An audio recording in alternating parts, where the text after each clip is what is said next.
We didn't come from money. Not me, not Darren. Everything we had, we earned the hard way. One side hustle, one scraped-together rent payment, one prayer at a time. We were the kind of couple who counted every dollar at the grocery store and always picked the cheapest wine for special occasions. We didn't mind struggling because we believed in the long game. We believed that if we just kept grinding, things would get better. He would get better. 4 years, we were a team. That's what I kept telling myself. A team. Even if I was the only one up late figuring out how to fix the resume that looked like it had been typed by a middle schooler. Even if I was the one mapping out job leads, filling out online applications for him while he played Call of Duty in the other room. He said he appreciated it. I wanted to believe him. We met young, when neither of us had much to offer except loyalty and dreams. He made me laugh, and back then that was enough. He talked a big game about how we'd build something better together. A house with a fireplace, a dog, a driveway we could actually park in without worrying about getting towed. I could picture it so clearly, like I was already halfway there. But real life had other plans. We were broke, constantly rotating through minimum wage jobs and Craigslist furniture. Still, I stuck by him.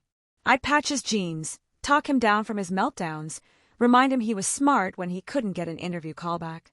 I even pushed aside my own career goals because we couldn't afford for both of us to be in school. It made sense at the time. He needed the win more than I did.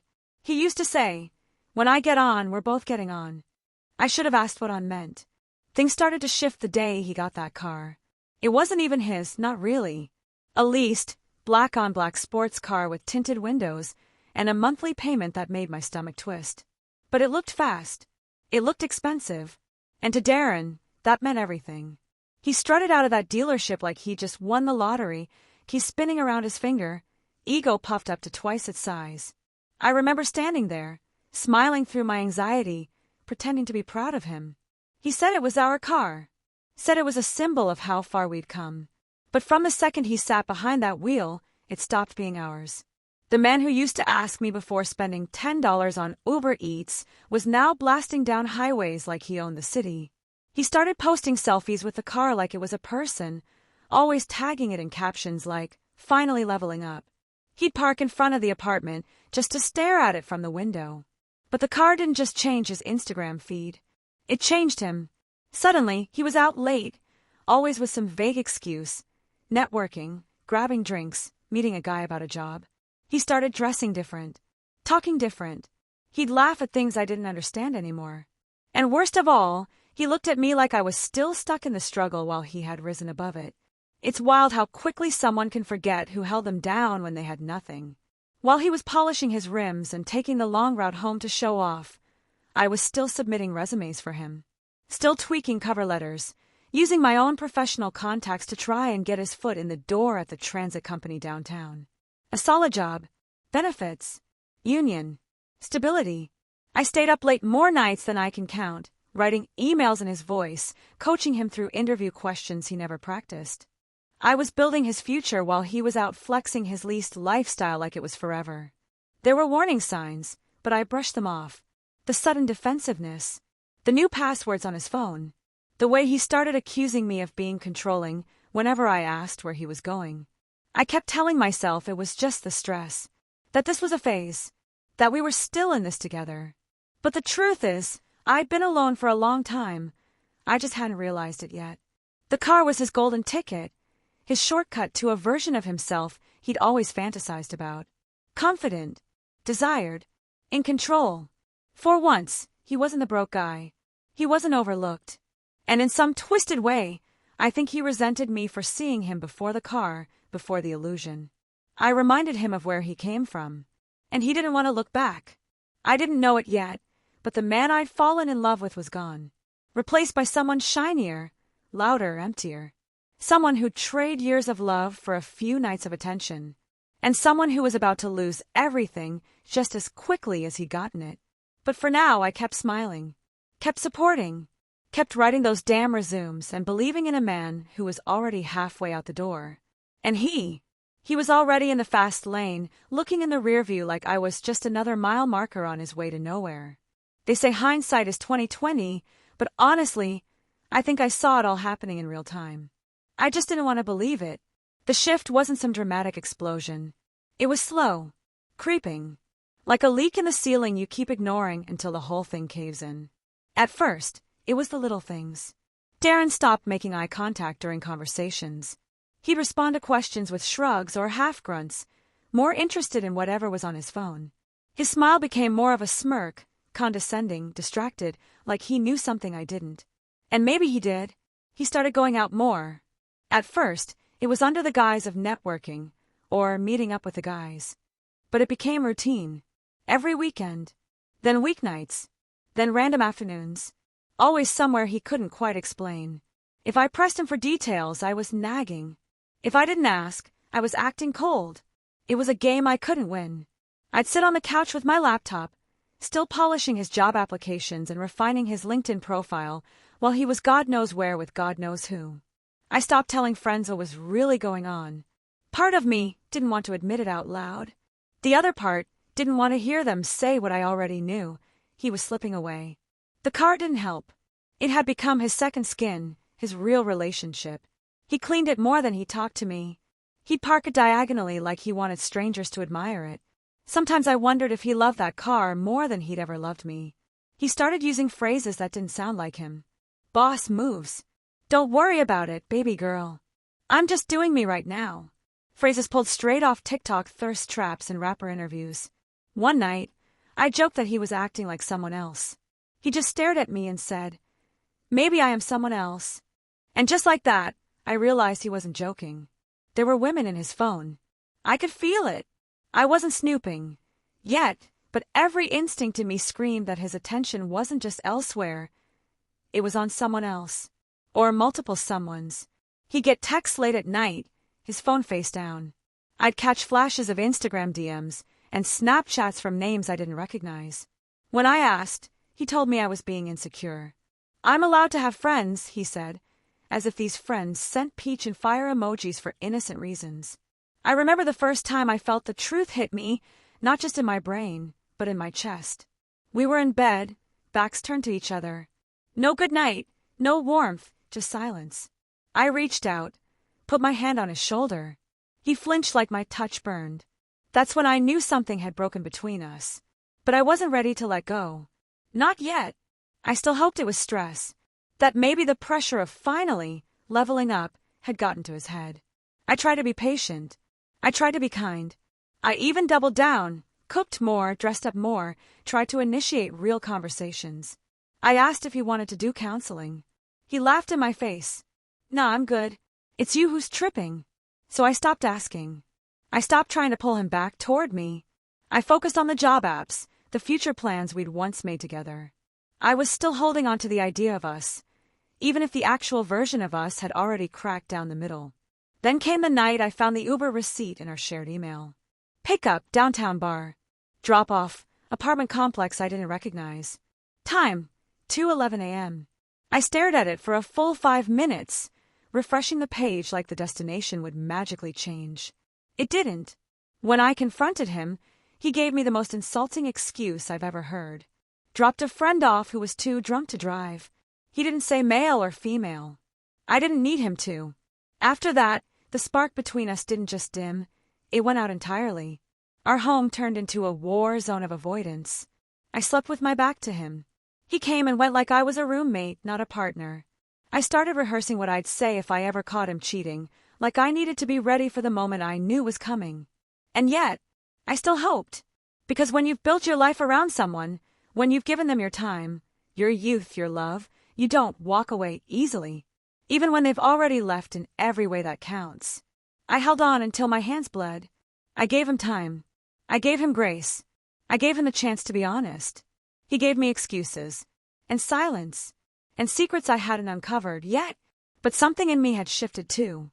I wasn't the same girl who used to patch his jeans and type up his dreams for him.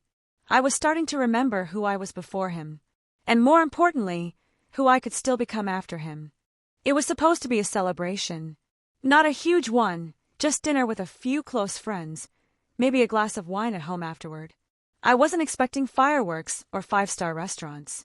Honestly, I would have settled for effort, presence, a real smile, A moment of acknowledgement from the man I'd built my life around. Instead, I spent my birthday weekend alone. Darren had plans. That's what he said, anyway. Vague, last minute, and suspicious as hell. I asked if he'd remembered it was my birthday. He blinked, then muttered something about picking up a shift for extra cash. As if he'd been working hard lately. As if he hadn't been coming home reeking of cologne that wasn't mine. I should have said something then, should have demanded honesty, thrown the whole charade in his face, but I didn't. Because I already knew. And because part of me still couldn't believe he'd sink that low on my birthday. He left that night around 8 p.m., dressed too nice for a shift, hairstyled like he was going clubbing. I stayed home, sat on the couch in the dress I'd bought for dinner, waiting like an idiot for a text that never came. The candles I lit melted all the way down to stubs before I gave up and blew them out. Around midnight, I opened a bottle of wine and poured myself a glass. Then another. Then a third. My phone buzzed once. It wasn't him. Just a friend, asking how the night was going. I didn't even have the energy to lie. I was halfway through the bottle when I heard the notification chime from the news app on my phone. A local report. DUI arrest. Mugshot. There he was, Darren. Eyes glazed. Hair a mess. Listed by name and everything. At first, I thought I was hallucinating. I blinked. Refreshed the page. Nope. It was him. He'd been pulled over at 3 a.m. speeding down one of the main city roads, drunk, reeking of booze, stumbling over his own license. They took him in, booked him, held him overnight. His blood alcohol level was over the legal limit, not just by a little, but way over. I stared at the screen for what felt like forever. Somewhere between the second and third read, it hit me like a wave. He hadn't just been out drinking. No one gets that wasted alone. He had someone with him. Maybe not in the car, but definitely in his night. I didn't need the details to know the truth. I could feel it in my gut, in my bones. And on my birthday, the man I'd spent years fighting for, believing in, was out screwing some girl, maybe a hooker, maybe just the next warm body willing to stroke his fragile ego, while I was home lighting candles and waiting for a ghost. The morning after, I didn't cry. I didn't scream. I sat at the kitchen table in silence, staring at my untouched slice of cake and the mugshot still open on my phone. Something inside me had snapped. Not in a fiery, dramatic way. No, this was quieter. More dangerous. I was done. Not broken. Not bitter. Just done. I didn't go visit him. Didn't call. Didn't post about it. I packed a small bag, grabbed my laptop, and went to stay with my sister for a few days. I needed time. Not to mourn him, but to mourn the version of myself who had tolerated this for so long. While he sat in a holding cell, hungover and pathetic, the transit company I'd been killing myself to get him into finally responded. They wanted to schedule an interview. Reached out via the email account I'd made for him. 2 days too late. The irony was poetic. He could have had it all. The job. The life. Me. But he traded it for the illusion of being a player with a leased car and a few nights of cheap attention. And now, he had no license, no car, a criminal record, and a long walk home, assuming his mom was still willing to pick him up. I didn't go back to our apartment until a week later. When I did, it was just to pack my things. He was already gone, out on bail apparently. The place was quiet, messier than usual. He'd left behind the keys, some clothes, and the jacket I bought him for Christmas. That one I took with me. Not to keep, just to throw it in the trash on my way out. I didn't leave a note. I didn't know him that. But I did leave the cake in the fridge. Untouched. Perfect. Just like the life we could have had if he hadn't been so determined to ruin it. There's something oddly peaceful about watching karma do its thing. No shouting. No revenge plots. No fireworks. Just silence and consequences.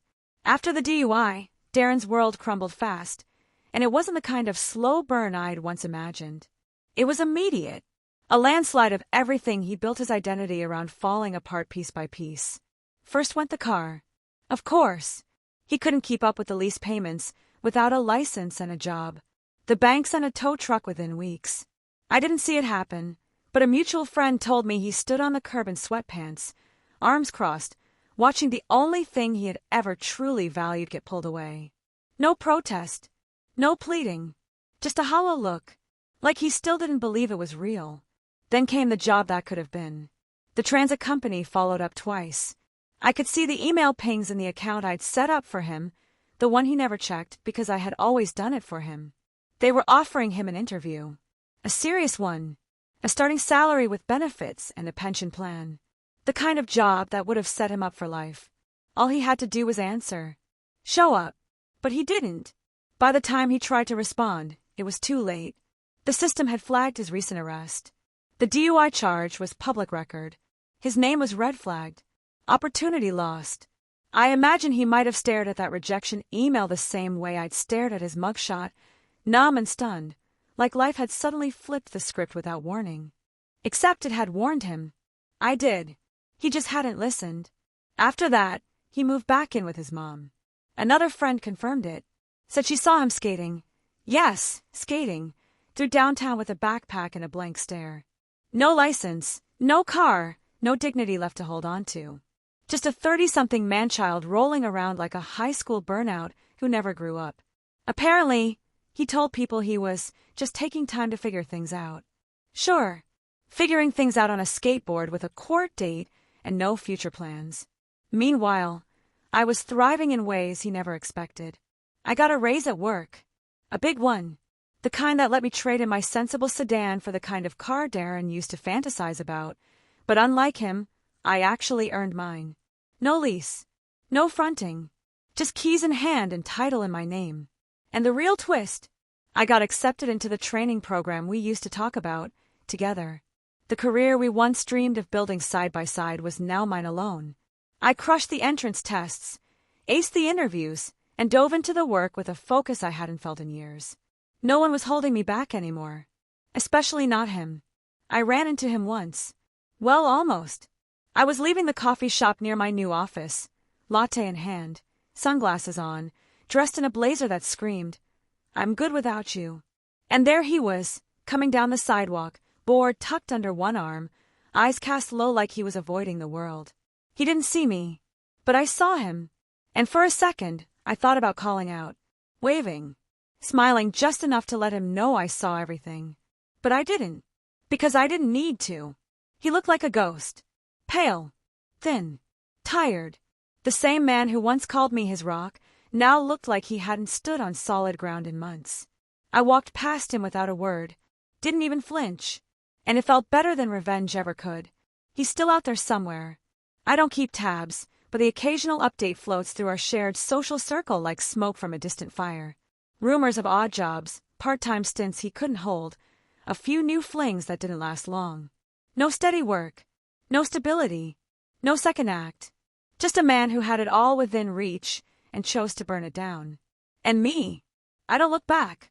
Not with regret, not with bitterness, just with clarity. Because the fall wasn't just his, it was ours. Our shared illusion, our broken future. It all fell, but only one of us stayed down. If the fall was fast, the rise was slow, steady, intentional, earned. There were no big announcements, no viral posts or performative declarations. Just a quiet reclaiming of everything I'd given away, time, energy, love, belief. Piece by piece, I built myself back up. At first, it felt strange, like wearing someone else's skin.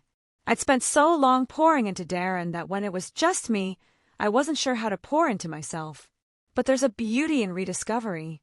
I started with small things, waking up early to read, taking walks without checking my phone, cooking meals for one without sadness creeping in. Then came the bigger steps. A raise at work that turned into a promotion. A new apartment, full of light and space, without the ghost of his laundry on the floor or the stale smell of his cologne in the hallway. My place, my rules, my peace, and the career. Oh, that dream we once shared? It's mine now. The one we talked about late at night, heads pressed together on our cheap thrift store couch, making plans like we had the world in our hands. I took that dream and made it real. I got into the program, excelled, studied harder than I ever had in my life, fueled not by revenge but by resolve. I wasn't chasing his memory. I was chasing mine. Every time I hit a milestone, I thought about how we used to say we'll get there someday. But that we had always been me pulling the weight and him holding the string. Now, there was no string, no weight, just me, and I was so much stronger than I thought. I started driving a new car. Sleek, smooth, paid in full. The kind that didn't need to be flashed on Instagram to matter. The kind of car that didn't symbolize status, but stability. And the best part, I never felt the need to flaunt it. There was no "look at me now" post. No victory lap. The glow-up wasn't loud, it was grounded. Because real growth doesn't have to scream. That said, I'd be lying if I said I didn't get a little kick out of those moments when life handed me poetic justice. Like the day I saw Darren again, really saw him. I was at a red light near the edge of town, windows down, sunglasses on, music playing low. And there he was, pushing off the sidewalk on a beat-up skateboard, hoodie pulled low, eyes scanning the pavement like it owed him something. He didn't look up, didn't notice the woman he once took for granted sitting in a car he would have sold his ego for. I didn't honk, didn't wave, but I smiled, because that was enough. Because that version of me, the one who used to lose sleep waiting for his texts, crying over lipstick-stained receipts and unanswered calls, she was gone. I kept driving, and with every mile, the weight lifted a little more. People ask me now if I'm angry, if I wish I could get even, and I just laugh, because there's nothing left to get. Darren already lost more than I ever could have taken from him. Not just his car, or the job, or the dignity, but me. The version of me that loved him when he had nothing. The one who believed in his future more than he did. He lost a woman who would have built an empire with him. And now I'm building it without him. I've started saying yes to things I used to put on hold.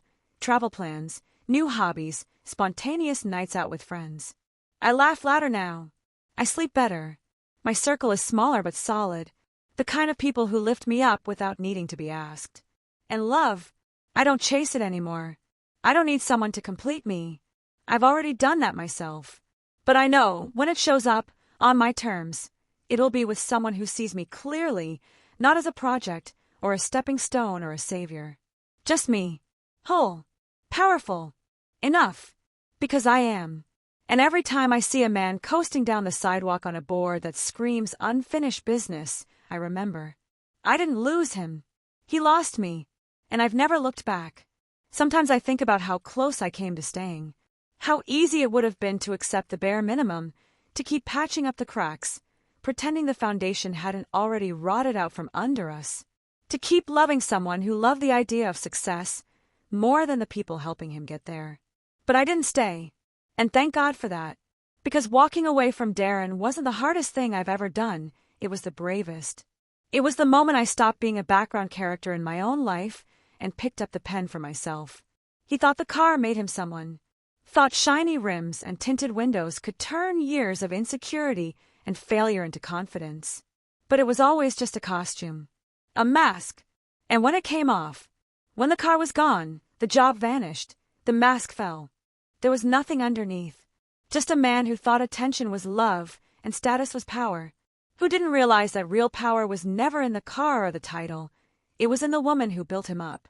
The one he discarded the moment he felt tall enough to stand on his own. But the thing about standing tall is, if you didn't do the work to grow, you fall just as fast. I don't hate him. Not anymore. He taught me everything I needed to know about what love isn't. About what I'll never tolerate again. And for that, I'm grateful. Because now, I live with peace instead of paranoia. Joy instead of judgment. A quiet confidence that doesn't need validation or a rearview mirror. People like Darren, they keep circling the same block, searching for the next thing to prove they're worth something. But me? I'm not circling anymore. I'm moving forward, with a full tank, a clear view, and no passengers who don't know how to drive themselves. And on the off chance I ever do see him again, wobbling down the road on that skateboard, maybe I'll wave. Maybe I won't.